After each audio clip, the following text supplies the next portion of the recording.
Monsieur le ministre, quelques jours à peine après le démantèlement violent d'un camp de migrants à La Chapelle, à Paris, l'évacuation policière de la halle Pajol dans des conditions tout aussi déplorables nous a profondément choqués.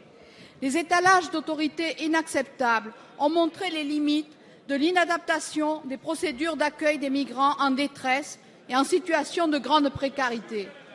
On ne peut pas continuer à faire comme si les réfugiés avaient le choix. Ces personnes arrivent, dans le meilleur des cas si elles arrivent, dans des embarcations de fortune, traversant des océans au péril de leur vie et laissant derrière elles leurs familles et attaches, pour un Eldorado économique et social et pour fuir une guerre. Ces dernières sont particulièrement vulnérables. Elles ne partent pas, elles fuient et se retrouvent dans un pays sans aucun repère culturel, linguistique ou social.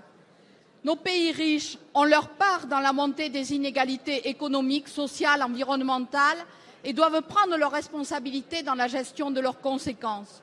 Si la France doit arbitrer sur l'accueil des migrants, ces décisions doivent dans tous les cas être appliquées dans le respect des droits humains et dans les conditions permettant l'accompagnement digne de leur accueil ou départ.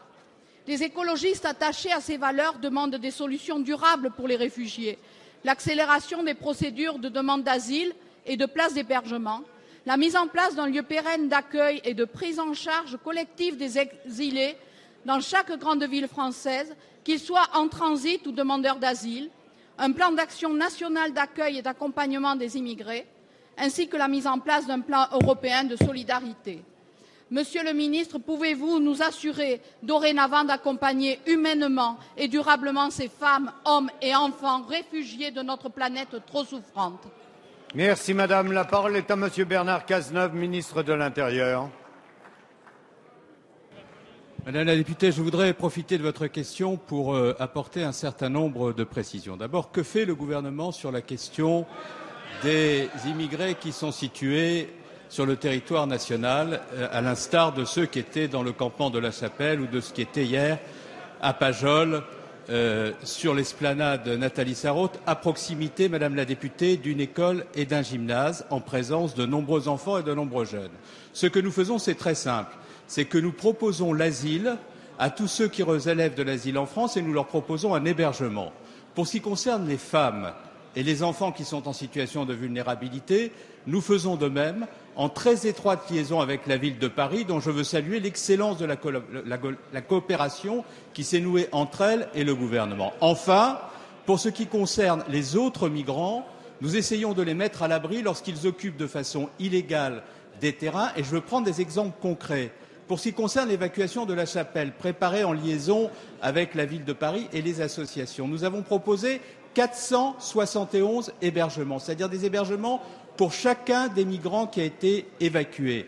Pour ce qui concerne l'opération d'hier, nous nous sommes employés à faire de même. Et le gouvernement agit avec humanité. Et c'est vrai, Madame la députée, qu'il est plus difficile d'agir avec humanité et responsabilité que de commenter sur tous les plateaux de télévision avec la plus grande démagogie et la plus grande irresponsabilité les difficultés auxquelles le gouvernement est confronté lorsqu'il s'emploie à faire face. Et je veux vous le dire très clairement, Madame la députée, lorsque je vois un certain nombre de responsables politiques qui n'ont de responsable que le nom, aller sur les plateaux de télévision pour expliquer avec le plus grand cynisme, des choses qui sont fausses, alors que la situation des migrants devrait impliquer plus de dignité, je me dis que nous avons raison d'agir dans la responsabilité.